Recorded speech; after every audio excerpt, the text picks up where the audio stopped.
ನಮ್ಮ ಆಹಾರ ಮತ್ತು ನೀರು. ನಮ್ಮ ಆಹಾರ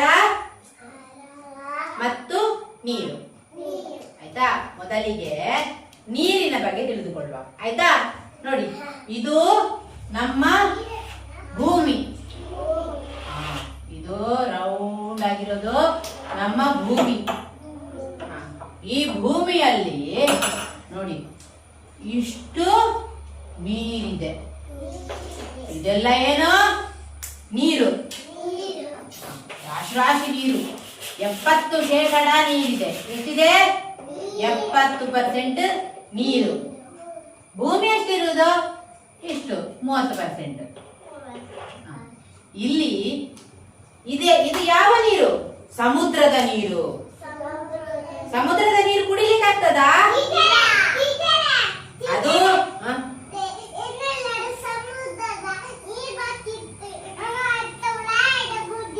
ಹೌದಾ? ಸಮುದ್ರದ ನೀರು ಹೇಗಿರ್ತದೆ? ಹೌದಾ? ಸಮುದ್ರದ ನೀರು ಹೇಗಿರ್ತದೆ? ಉಪ್ಪು. ಕುಡಿಲಿಕ್ಕೆ ಆಗ್ತದಾ? ಇಲ್ಲ. ಇಷ್ಟೊಂದು ನೀರಿದೆ, ಕುಡಿಲಿಕ್ಕೆ ಆಗುವುದಿಲ್ಲ.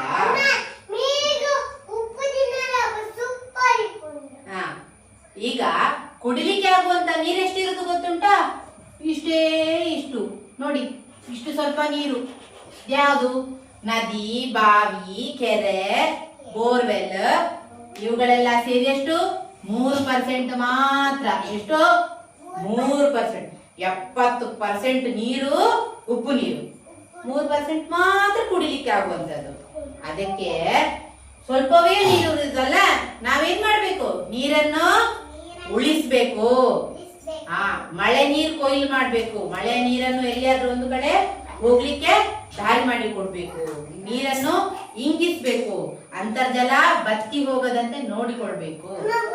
ಹಲ್ಲುಜ್ಜುವಾಗ ಭೂಮನ್ ಹಲ್ಲುಜ್ಜುವಾಗ ಟ್ಯಾಪಲ್ಲಿ ಹೀಗೆ ತಿರುಗಿಸಿ ಉದ್ದಕ್ಕೆ ನೀರು ಬಿಡುದಲ್ಲ. ಒಂದು ಪಾಟೆಯಲ್ಲಿ ಸ್ವಲ್ಪ ತಗೊಳ್ಬೇಕು. ನಮಗೆ ಎಷ್ಟು ನೀರು ಬೇಕು ಅಷ್ಟನ್ನೇ ಉಪಯೋಗಿಸಿ ಹಲ್ಲುಜ್ಜಿ ನೀರು ಮುಗಿಸ್ಬೇಕು. ಸ್ನಾನಕ್ಕೆ ಇಷ್ಟು ನೀರು ಹಾಕಿಕೊಳ್ಳುವುದಲ್ಲ.